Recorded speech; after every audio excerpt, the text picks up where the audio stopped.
El nombre de John F. Kennedy no es solo una página de un libro de historia, es una marca, un mito y una de las historias políticas más reconocibles del siglo XX. A menudo lo llaman el presidente más joven de Estados Unidos, aunque eso no es exacto, y un apodo más apropiado podría ser el presidente al que apartaron y casi nadie se opuso. Ahora imagina esto, un joven de una familia extremadamente influyente, oficial naval de la Segunda Guerra Mundial, alguien con experiencia real en medios, y apenas unos años después de la guerra se convierte en el rostro de una nueva América. Pero aquí está la pregunta que no se puede evitar. Si no fuera por el 22 de noviembre de 1963, ¿se hablaría de él hoy con la misma intensidad? ¿Sería una leyenda o simplemente otro presidente en una lista larga? Porque la historia de Kennedy no trata solo de carisma, de la era de la televisión y de la capacidad de vender esperanza a una nación. También trata de cómo una estrella política que sube demasiado rápido puede volverse incómoda para demasiados intereses poderosos al mismo tiempo. Por eso, durante décadas, la misma discusión no se ha apagado. ¿Fue un accidente o el final lógico de una carrera que se volvió demasiado peligrosa? Hoy vamos a desglosar cómo Kennedy se ganó la confianza de los votantes en la América de posguerra, qué lo convirtió exactamente en una figura de conflicto y por qué su historia siguió moviéndose incluso después de los disparos. Hay detalles aquí que incomodan: el asesinato de su hermano en 1968, la exhumación del cuerpo del presunto asesino en 1981 y la publicación de documentos de la investigación ya en el siglo XXI. Soy Santiago Dorantes, esta es nuestra serie La historia en las personas, y empezamos ahora. La familia Kennedy es un ejemplo de cómo el capital privado, la estrategia política y una jerarquía interna disciplinada pueden construir una dinastía nacional en una sola generación. Su influencia no apareció de forma espontánea y no fue una casualidad. Fue el resultado de un trabajo sistemático que empezó ya en las décadas de 1920 y 1930. La base de la familia la construyó Joseph P. Kennedy Sr. No era político por vocación, pero entendía cómo funciona el poder y que es imposible acercarse a él sin recursos. Hizo su fortuna principalmente en los mercados financieros, la banca, los bienes raíces y la industria del cine. Durante la ley seca, su nombre fue vinculado en varias ocasiones con el alcohol ilegal, aunque esas acusaciones nunca se demostraron en un tribunal. Para Kennedy padre, el dinero nunca fue el objetivo final, era una herramienta para acceder a los círculos políticos. Su nombramiento como embajador de Estados Unidos en el Reino Unido le dio a la familia estatus internacional, contactos amplios y una comprensión directa de cómo se forman las élites. Esa ambición, no solo poseer capital, sino tener peso real en el mundo político, se convirtió después en la idea central que transmitió a sus hijos. Crió a sus hijos con una división clara de roles y expectativas muy altas. El hijo mayor, Joseph Kennedy Jr., era visto como el principal heredero político de la familia. Su muerte durante la Segunda Guerra Mundial cambió radicalmente los planes familiares. El contexto importa. Existía una competencia no declarada entre los hermanos. Unos meses antes de la muerte de Joseph, su hermano menor John sobrevivió a un episodio de combate en el Pacífico. La lancha PT-109 fue hundida y John tuvo que nadar varios kilómetros en mar abierto con miembros heridos de la tripulación. Después pasaron varios días en una isla desierta. La historia llegó a la prensa y se hizo conocida rápidamente, también para el hermano mayor. Para Joseph Jr. fue un desafío serio, no solo personal, sino también dentro de las expectativas de su padre.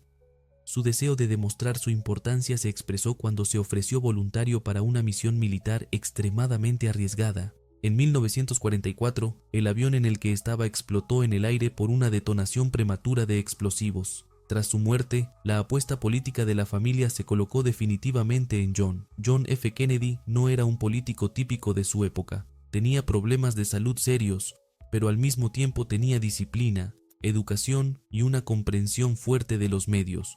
Su carrera avanzó rápido. La Cámara de Representantes, el Senado y en 1960, la victoria en las elecciones presidenciales. Es importante entender que no fue solo mérito personal. La campaña de Kennedy estaba bien financiada, construida estratégicamente y fue de las primeras en usar la televisión como herramienta central para influir en el votante. En paralelo a John, su hermano menor Robert F. Kennedy entró en la política. Fue fiscal general de Estados Unidos y lideró grandes investigaciones contra el crimen organizado, la corrupción sindical y abusos financieros. Más tarde fue senador y candidato presidencial. Su postura política era más dura y menos orientada al compromiso que la de John, lo que lo convirtió en un centro de influencia propio.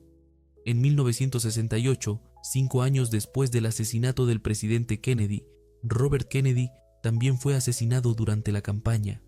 2 asesinatos políticos dentro de una misma familia en tan poco tiempo inevitablemente crearon la sensación de que los Kennedy se habían vuelto una fuerza incómoda para la gran política, y había razones reales para ello. Entonces, ¿cuáles eran esas razones? Cuando John F. Kennedy asumió como presidente de Estados Unidos, entró en un sistema que llevaba décadas viviendo según sus propias reglas. Formalmente, el presidente dirigía el país, pero en la práctica, el poder estaba distribuido entre varios centros autónomos de influencia: el ejército, los servicios de inteligencia, las élites financieras y alianzas políticas informales. Kennedy empezó a intervenir en esas zonas muy rápido. El primer conflicto serio surgió con la comunidad de inteligencia. En 1961 ocurrió la Operación de Bahía de Cochinos, un intento de derrocar al régimen de Fidel Castro en Cuba. El plan había sido preparado por la CIA bajo la administración anterior, pero se ejecutó bajo Kennedy. La operación terminó en un fracaso y un escándalo internacional. Después de eso, Kennedy no solo asumió la responsabilidad política, sino que también destituyó al director de la CIA, Allen Dulles, y a varios líderes clave de la agencia. Para los servicios de inteligencia, eso fue inusual. Los presidentes anteriores rara vez llegaban tan lejos en la autonomía interna de la agencia. La segunda línea de conflicto fue el mando militar. A comienzos de los años 60, la tensión de la Guerra Fría estaba en su punto más alto. Parte del alto mando insistía en una escalada más dura, especialmente respecto a Cuba y Vietnam. Kennedy, en cambio, intentó evitar un enfrentamiento militar directo con la URSS. Durante la crisis de los misiles de Cuba de 1962, rechazó varios escenarios de ataque a gran escala propuestos por los militares y eligió una salida negociada. Esa decisión ayudó a evitar una guerra nuclear, pero también mostró que el presidente no iba a operar según los esquemas del bloque militar. La tercera zona de tensión fue el crimen organizado. Robert Kennedy, como fiscal general, lideró la primera presión federal realmente sistemática contra las estructuras mafiosas. El número de casos contra el crimen organizado creció con fuerza. El problema era que antes de esto, la mafia había existido durante años dentro de acuerdos informales con políticos, sindicatos e incluso con algunas figuras de inteligencia. Esos vínculos empezaron a romperse. El cuarto factor fue la política interna y el gran dinero. La administración Kennedy impulsó una reforma fiscal, límites a monopolios y un mayor control sobre las grandes empresas. No fue un giro radical, pero incluso cambios moderados afectaron los intereses de corporaciones y grupos financieros que preferían presidentes más previsibles. Como resultado, en muy poco tiempo, John Kennedy entró en conflicto con varias estructuras poderosas a la vez. Ninguno de esos conflictos por separado era necesariamente fatal, pero juntos crearon una situación en la que el presidente perdió el apoyo de una parte significativa del sistema que antes garantizaba estabilidad. En ese contexto político, el país llegó al otoño de 1963, y en ese contexto, lo que ocurrió en Dallas deja de verse como un acto aislado y empieza a percibirse como el punto final de un periodo presidencial tenso.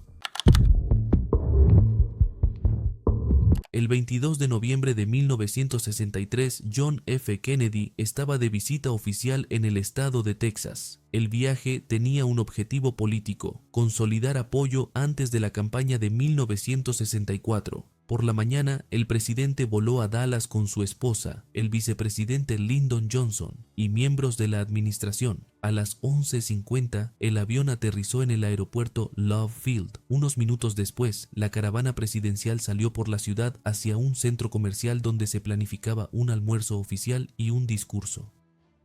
La ruta era pública y había sido publicada en la prensa local. El presidente viajaba en una limusina abierta, sin una cúpula protectora. La decisión de ir abierto fue consciente. Encajaba con el estilo de Kennedy y con la lógica de la política pública de esa época. Alrededor de las 12:29, la caravana entró en Dealey Plaza. La velocidad bajó porque los vehículos giraron de Houston Street a Elm Street. La multitud estaba presente pero dispersa. Había policía, pero el perímetro de seguridad no era denso según los estándares actuales. A las 12:30 se escucharon disparos. Según la versión oficial, 3. El primer disparo no alcanzó al presidente. El segundo hirió tanto a Kennedy como al gobernador de Texas, John Connally, que iba sentado delante. El tercero fue mortal. La película de Abraham Zapruder captó el impacto en la cabeza. La limusina aceleró y se dirigió al hospital Parkland Memorial. A las 12:38 el auto llegó al hospital. Kennedy fue trasladado de inmediato a una sala de trauma. Durante unos 20 minutos los médicos intentaron estabilizarlo, pero las heridas eran incompatibles con la vida. A la 1:00 p.m., hora local, se registró oficialmente la muerte del presidente de Estados Unidos. En paralelo, comenzó una operación policial por toda la ciudad. Alrededor de las 12:45 se informó de un sospechoso en el Texas School Book Depository, un almacén de libros con vista a Dealey Plaza. Un empleado de ese edificio, Lee Harvey Oswald, dejó su puesto poco después del tiroteo. Aproximadamente a la 1:15, Oswald fue detenido por el agente J.D. Tippit en una zona residencial de Dallas. Durante el encuentro, Oswald disparó y mató al policía y huyó. Unos 45 minutos después fue arrestado en el cine Texas Theater sin resistencia. Esa noche, Oswald fue acusado formalmente del asesinato del presidente y del policía. Los interrogatorios continuaron sin abogado y con registros fragmentarios. Oswald negó su culpabilidad y se llamó a sí mismo un chivo expiatorio. 2 días después, el 24 de noviembre de 1963, durante el traslado desde la cárcel municipal, Oswald fue herido de muerte por Jack Ruby, dueño de un club nocturno. Ocurrió en el sótano de la sede de la policía de Dallas, frente a periodistas y cámaras de televisión. En ese punto, la cronología oficial se rompió. El sospechoso estaba muerto, no hubo juicio y todas las decisiones clave sobre la interpretación pasaron a comisiones de investigación. Desde ese momento, no desde los disparos, sino desde la ausencia de un proceso judicial completo, empieza el problema principal de esta historia. Después del asesinato, el Estado tuvo que ofrecer una versión completa de los hechos muy rápido. No hubo juicio, el principal sospechoso fue asesinado, y por eso toda la explicación recayó en la investigación oficial. Ahí mismo aparecen debilidades que con el tiempo solo se acumulan. El primer elemento clave fue la comisión Warren. Concluyó que Lee Harvey Oswald actuó solo y realizó 3 disparos desde el 6º piso del Texas School Book Depository. Formalmente eso cerraba el caso, pero al mismo tiempo creaba varios problemas técnicos y lógicos. El más conocido es la llamada bala única. Según la comisión, una bala atravesó el cuello de Kennedy, luego alcanzó al gobernador Connally, atravesó el pecho, rompió una costilla, dañó la muñeca y quedó alojada en el muslo. Esa teoría era necesaria para que el número de heridas coincidiera con el número de disparos. El problema es que la trayectoria parecía demasiado compleja considerando la posición de los cuerpos, el ángulo de disparo y el movimiento del vehículo. La segunda debilidad es el tiempo. Según la versión oficial, Oswald debía realizar disparos precisos con un rifle de cerrojo en un intervalo muy corto, alcanzando 2 veces a un objetivo en movimiento. Es técnicamente posible, pero requiere un nivel alto de habilidad. Oswald tenía experiencia militar básica, pero sus resultados de tiro en los marines fueron promedio, no excepcionales. El tercer punto es el comportamiento de Oswald después. Salió de su trabajo, pero no huyó de la ciudad, no destruyó pruebas de forma sistemática y no se escondió de manera organizada. Sus movimientos parecían caóticos. Durante los interrogatorios negó su culpabilidad y no admitió participación en una conspiración ni en un asesinato individual. Y no existe una transcripción completa de esos interrogatorios, solo fragmentos y relatos de investigadores. La cuarta debilidad es la muerte de Oswald.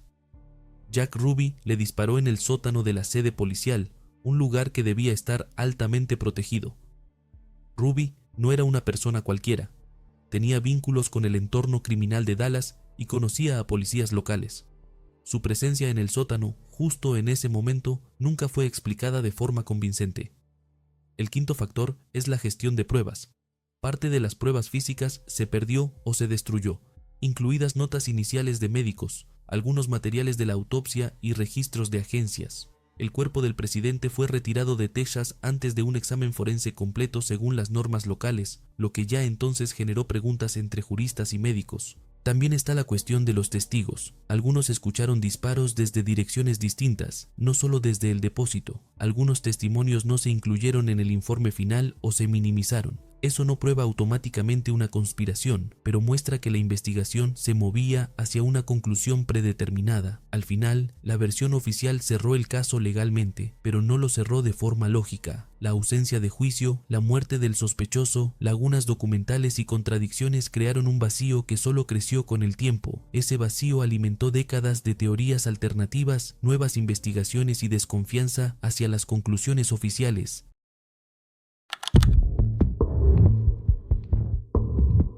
Después del asesinato, la pregunta ¿a quién le convenía? No tiene una única respuesta. No estamos hablando de un centro conspirativo probado. Hablamos de un conjunto de actores para quienes la salida de Kennedy reducía riesgos, devolvía influencia o cambiaba el equilibrio de poder. Veamos esos grupos. El primer beneficiario evidente fue el Poder Ejecutivo, que recibió a un nuevo presidente. Lyndon B. Johnson juró el cargo el mismo día del asesinato.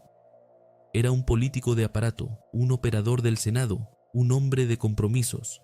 A diferencia de Kennedy, Johnson no intentó romper la autonomía de las agencias con movimientos bruscos. Para muchos en Washington, su presidencia significó volver a un estilo de gobierno más previsible. Esto no es prueba de implicación, es un resultado político. El cambio de presidente estabilizó el sistema. El segundo grupo fue el mando militar y el complejo militar industrial. Con Kennedy existían disputas reales sobre el alcance de la participación en Vietnam y la estrategia general de la Guerra Fría. Tras su muerte, la política cambió. La presencia militar en Vietnam empezó a crecer rápidamente. Eso significó más presupuestos, contratos e influencia. Otra vez, no es implicación directa, muestra que desaparecieron las limitaciones que imponía Kennedy. El tercer bloque fueron los servicios de inteligencia. Tras el fracaso de Bahía de Cochinos, la CIA perdió parte de su autonomía y su dirección cambió. Kennedy planeaba una reorganización adicional y más control presidencial. Después de 1963, esas iniciativas se abandonaron en la práctica. La agencia recuperó influencia y libertad operativa. Esto no prueba un motivo, pero muestra quién se benefició de frenar reformas. El cuarto grupo fue el crimen organizado. El Departamento de Justicia de Robert Kennedy presionó de manera sistemática a las estructuras mafiosas. Tras la muerte del presidente, su posición se debilitó y el foco federal cambió. Algunos líderes criminales, incluido Carlos Marcello, expresaron hostilidad hacia los Kennedy en testimonios e investigaciones posteriores. No hay prueba directa, pero el motivo por la presión del Departamento de Justicia era claro. El quinto factor fueron intereses financieros y corporativos. La política fiscal, iniciativas antimonopolio y el control sobre sindicatos generaron tensión con grandes empresas. Tras el cambio de presidente, el rumbo se volvió más orientado al compromiso. Esto no prueba participación empresarial, pero sí muestra que parte de la élite no veía a Kennedy como un socio cómodo. La idea clave es la siguiente: la muerte de Kennedy no creó caos. El sistema recuperó el control muy rápido. Las instituciones siguieron sin pausa. El nuevo presidente recibió apoyo y la investigación se cerró lo antes posible. Esa ausencia de conflicto sistémico tras la tragedia es una de las razones por las que la pregunta de la conveniencia sigue viva. El cierre lógico de este bloque no es nombrar a un culpable, sino afirmar un hecho. Demasiados actores influyentes ganaron con Kennedy dejando de ser presidente, y por eso esta historia nunca quedó realmente cerrada. Tras la muerte del presidente, Lee Harvey Oswald dejó de ser un simple sospechoso criminal. Sin juicio, con su propia muerte y con materiales fragmentarios, se convirtió en un objeto de mitología. La razón es simple: Oswald fue la única persona en la que se concentró oficialmente toda la responsabilidad, pero nunca tuvo la oportunidad de defenderse ni de ser interrogado públicamente. Su biografía ya era incómoda. Exmarine que desertó a la Unión Soviética en 1959, vivió varios años en Minsk. Se casó con una ciudadana soviética y luego regresó a Estados Unidos sin consecuencias graves. En plena Guerra Fría, eso generaba preguntas: ¿cómo regresó? ¿En qué condiciones? ¿Por qué no estaba bajo control constante? ¿Y quién manejaba su expediente? Después de volver a Estados Unidos, Oswald mostró inestabilidad política. Simpatizaba con ideas marxistas, pero también tuvo contactos con activistas anti-Castro, y meses antes del asesinato estuvo en Ciudad de México intentando conseguir visas para Cuba y la URSS. Estos hechos eran conocidos por los investigadores, pero nunca se presentaron al público como un relato coherente. Tras su arresto, la mitología creció. Oswald negó su culpabilidad y se llamó un chivo expiatorio. Los interrogatorios duraron horas, pero no se grabaron en audio o video. No existe una transcripción completa. Eso dejó las interpretaciones en manos de los investigadores. El punto culminante fue su asesinato. Jack Ruby le disparó a Oswald 2 días después del arresto. En la práctica, el Estado perdió a la única persona que podía ser el centro de un juicio completo. Después de eso, Oswald dejó de ser un acusado y se convirtió en un símbolo, conveniente, silencioso e imposible de verificar. A partir de ahí se multiplicaron teorías. Agente de la CIA, agente del KGB, doble agente, radical aislado, una persona utilizada sin entender del todo. Ninguna fue demostrada, pero todas fueron posibles por las lagunas de la historia oficial. Su entierro fue otra pieza. Oswald fue enterrado en Fort Worth con una lápida simple. Con los años surgieron rumores de que en la tumba podría estar otra persona. Sonaba marginal, pero llegó a los tribunales. En 1981, casi 18 años después del asesinato de Kennedy, el cuerpo de Oswald fue exhumado oficialmente. La iniciativa la tomó su viuda, Marina Oswald Porter, para cerrar la duda sobre la identidad. La exhumación contó con expertos forenses. El estado de los restos era malo por el agua subterránea, pero los registros dentales y marcadores médicos confirmaron que en la tumba sí estaba Lee Harvey Oswald. Parecería que ahí debía terminar la historia, pero la exhumación no eliminó la tensión. Para quienes apoyaban versiones alternativas, no fue una confirmación, sino otra señal de que el Estado se vio obligado a volver al caso décadas después. El hecho de exhumar el cuerpo del principal sospechoso casi 20 años más tarde muestra el nivel de desconfianza que se formó alrededor de esta historia. La mitología de Oswald no nació por su personalidad, sino por la estructura de los hechos. Una biografía contradictoria, la ausencia de juicio, la muerte del sospechoso, lagunas en documentos y cierres tardíos. Todo eso lo convirtió en una figura que pasó de la historia a los símbolos. Por eso, incluso hoy, Oswald es menos una respuesta y más una pregunta en el asesinato de John F. Kennedy.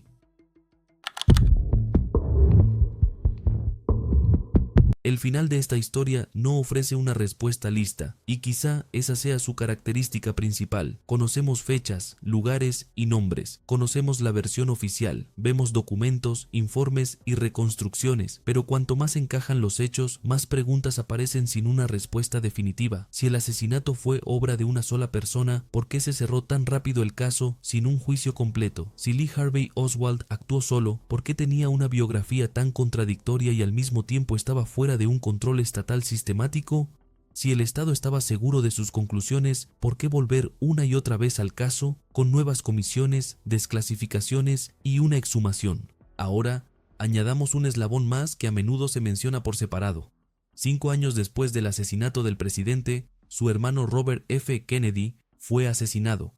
En 1968, durante la campaña, un hombre que no solo era parte de esta historia, sino que también participó en las primeras respuestas institucionales, fue eliminado también. Robert Kennedy sabía mucho más que casi cualquier figura pública. Dirigía el Departamento de Justicia, tenía acceso a materiales del FBI, conocía contradicciones internas y no ocultaba que no confiaba plenamente en la versión oficial. Eso plantea una pregunta incómoda pero lógica. Si la versión oficial era impecable, ¿por qué alguien con ese nivel de acceso e influencia volvió a quedar en el centro de hechos mortales? ¿Pudo Robert Kennedy saber algo que lo volvía políticamente peligroso en el futuro? ¿Fue su muerte otra tragedia o la continuación de la misma línea que empezó en Dallas? ¿Por qué la muerte de John F. Kennedy no causó una crisis política profunda y en cambio el sistema se estabilizó de inmediato? ¿Por qué, tras la muerte de ambos hermanos, la mayoría de instituciones no solo mantuvieron su posición, sino que fortalecieron su influencia? Y, sobre todo, ¿pueden 2 asesinatos políticos dentro de una misma familia en 5 años ser solo una serie de coincidencias no relacionadas? Esta historia obliga a pensar no solo en los disparos, sino en cómo funciona el poder, cómo se construyen las explicaciones oficiales y dónde está la línea entre la verdad, la conveniencia y la necesidad política. Quizá la pregunta clave no sea quién disparó, Quizá la pregunta clave sea quién y en qué momento decidió que hacer más preguntas era peligroso. Por eso el caso Kennedy no terminó en 1963 ni se cerró en 1968. Continúa cada vez que aparece un documento nuevo, un testimonio nuevo o una desconfianza pública frente a respuestas demasiado convenientes. Y quizá la pregunta más importante no sea si alguna vez conoceremos toda la verdad, sino si estamos listos para aceptarla, si resulta ser mucho más compleja que la versión oficial.